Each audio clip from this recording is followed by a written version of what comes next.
Oh, check out that light. And check out this. This is pretty cool.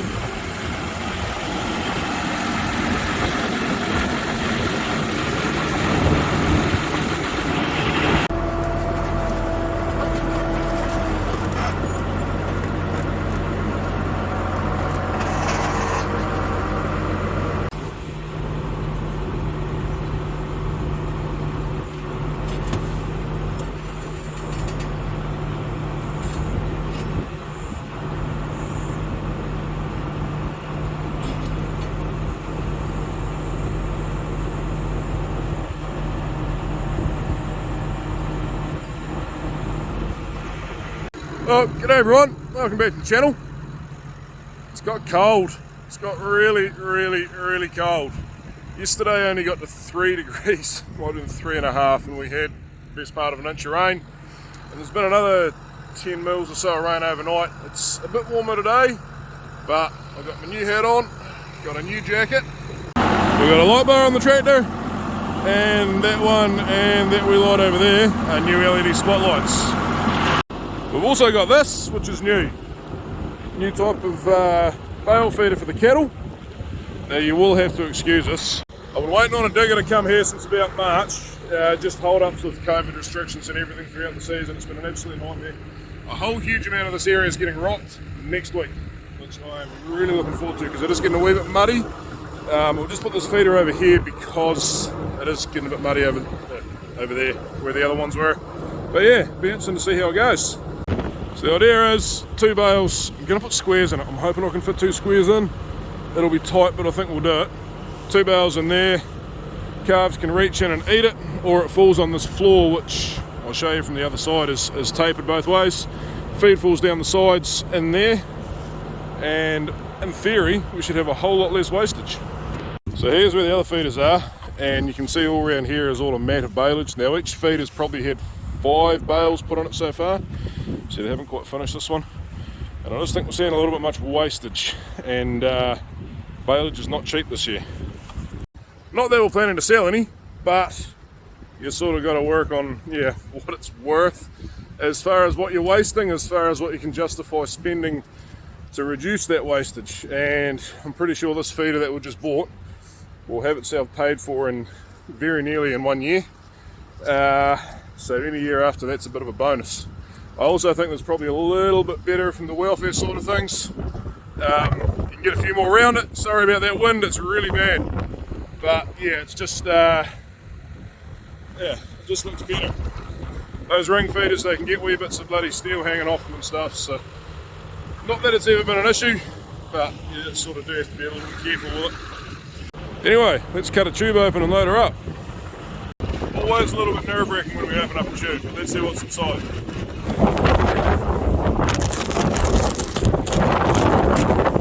Looks pretty good. Right, so the first bales are always individually wrapped. It's this here, a little bit of mould in the corner, nothing to worry about. A little bit right there on the join. Let's look back here. Perfect, nothing. It's exactly what we want to see. Nothing wrong with that bale, I wouldn't feed it to my ewes. But for cattle it's fine. That one's the same deal. Rest of the tube is perfectly good. Now, one thing that's going to be crucial with this is making sure the knots are on the right side of the bale, because I'm going to have to get in there to cut the strings and pull them out, and if the knot's on the wrong side of the bale, or even worse on the bottom, it's going to be a nightmare. So let's have a wee look. So there goes the knots, I think. Yep, that's them. So there's no knot that side. These balers are single knotter, which is great. Let's stick it in and see what happens. Well, took a bit of working out, but we've got 2 bales in it. It's a little bit untidy, but hey, it's going to work. Once again, I apologise for the wind noise, but we've got 1 bale that way.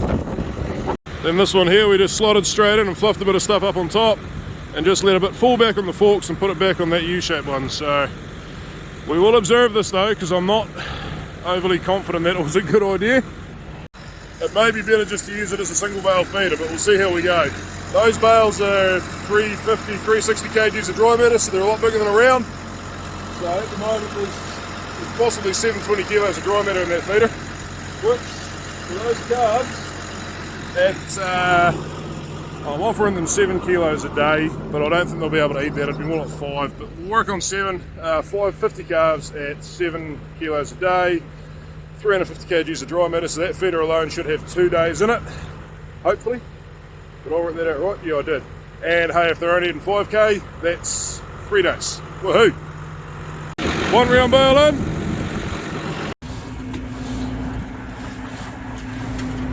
Just got to remember, if things look a bit awkward when I'm doing this, it's really hard to do this stuff with one hand. I need to get my camera mount set up again, but can't find the magnets. Need to buy some more. There we go.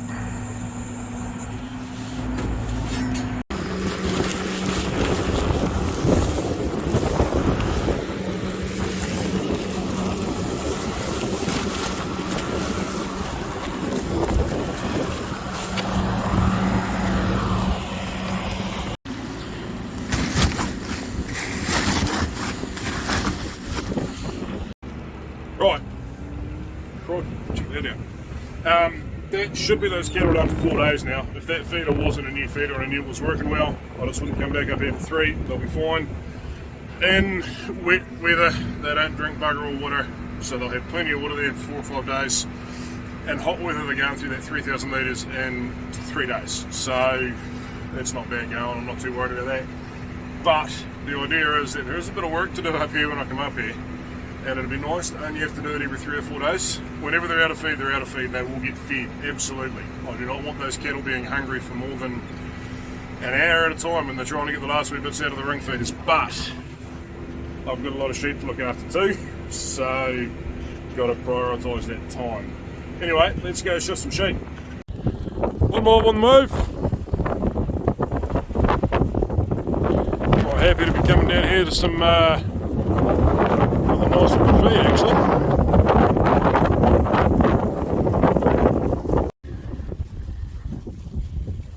They always look so much smaller with the bellies off. Oh, we almost didn't make it up there. Woo! Bit slippery. Good bit of fun for the old girl. Tuesday, going to pick up the other one, fix this girl up. Looking forward to that. And there be the second mob on the move. Whew, moving fast.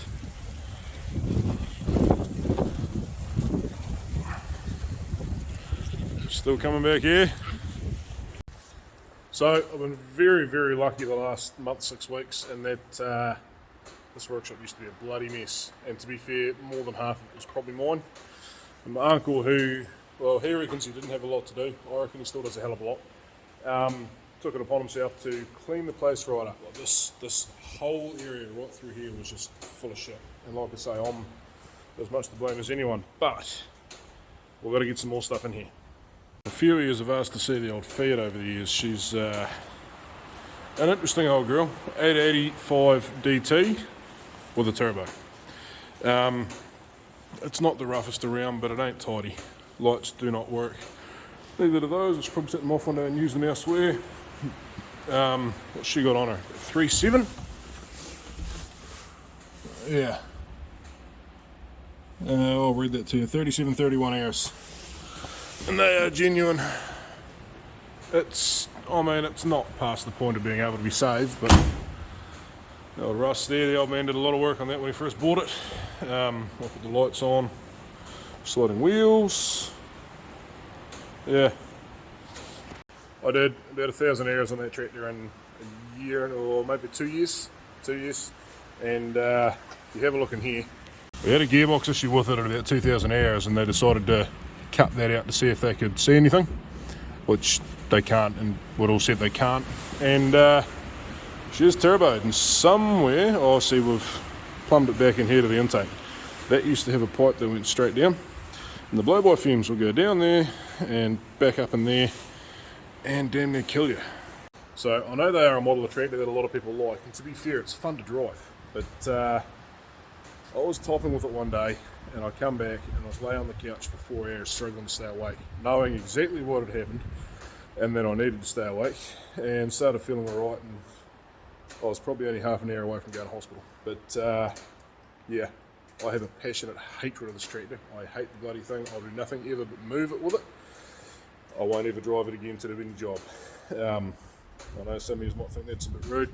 I'd love to see it burnt to the ground, but for now, it's the old man's toy and it stays.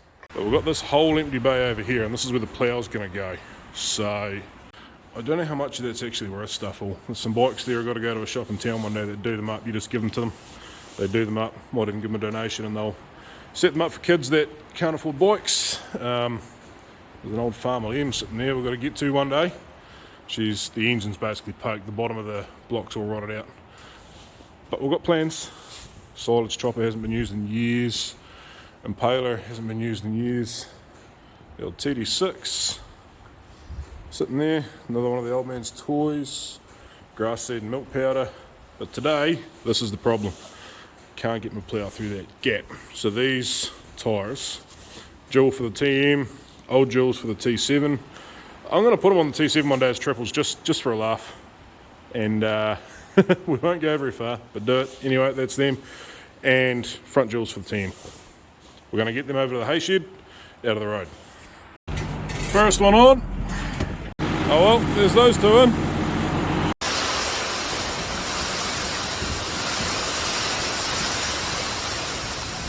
Yeah, they'll be right there. Always a good day when you get the plough on, even if it is just to put in a different shed.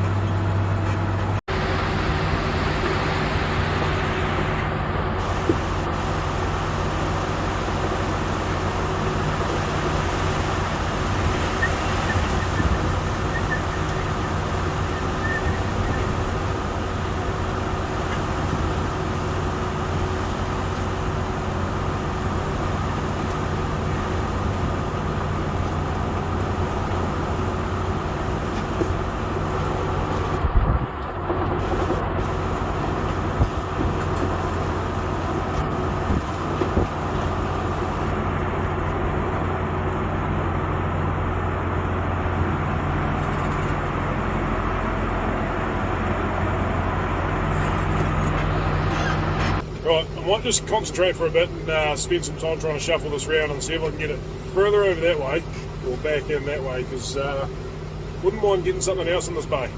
Oh, there we go. Looks alright, plenty of space on this side. And just enough there that we can get this girl out whenever we need to, because it is supposed to be going on a trip next weekend. Yeah, I'm thinking I might actually put the bulky over here, because I've got a bit of work to do to the bulky, and it's a whole lot easier to work on stuff in here. Gonna get some lights put up here like these guys than it is to do in the hay barn.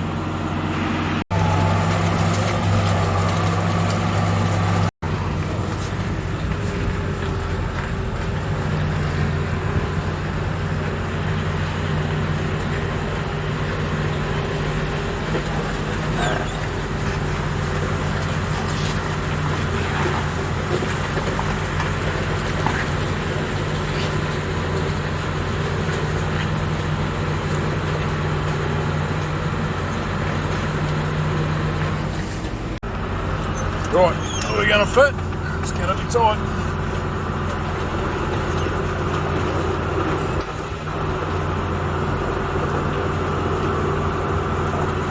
We're going to fit. It's going to just be very, very tight. Oh, it's touching a little bit actually. Shit, I need to keep going because I'm going forward, I'm going to pop a tyre there. Ooh, I hope we didn't just do it. There we go. I'll just squeeze her the whole way back in there. Sorry, I'm not holding the camera very straight.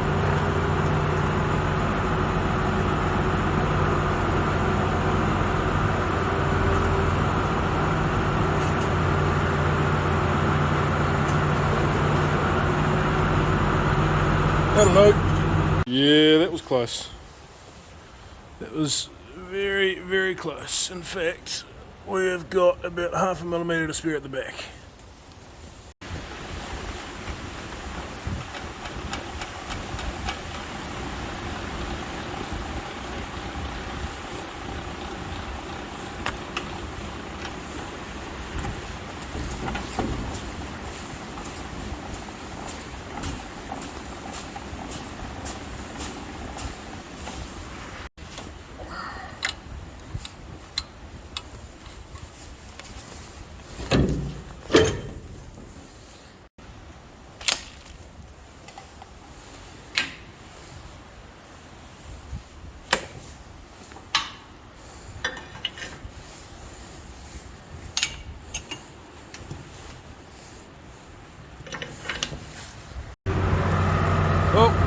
tucked away. We're in there for something else as well, so it's good. Just come out to check up the feeder again, and I'm not sure. They're all looking rather happy, and they seem to be hanging around it. I'm just not sure I should have put 2 barrels in there. Sort of need to be able to get 2 barrels in there, but the stuff on the floor they haven't picked out, so I'm guessing that means they're not overly hungry. So we'll give it another day or two and make our mind up then, but yeah, we'll see. Yeah, guys, hope you enjoyed that. Look at the bit of a look at the old maxi feeder there. Going to be an interesting one to follow through winter and see what we think at the end of it. Now, I haven't been paid anything to put this on YouTube. I've just bought it because I thought it might be a good idea, and I will be giving an honest opinion on it. So anyway, I'm going to go home, have a beer, sit by the fire for a while because it is bloody cold and wet, and I've been out in this crap all day. And yeah, we'll see you next time.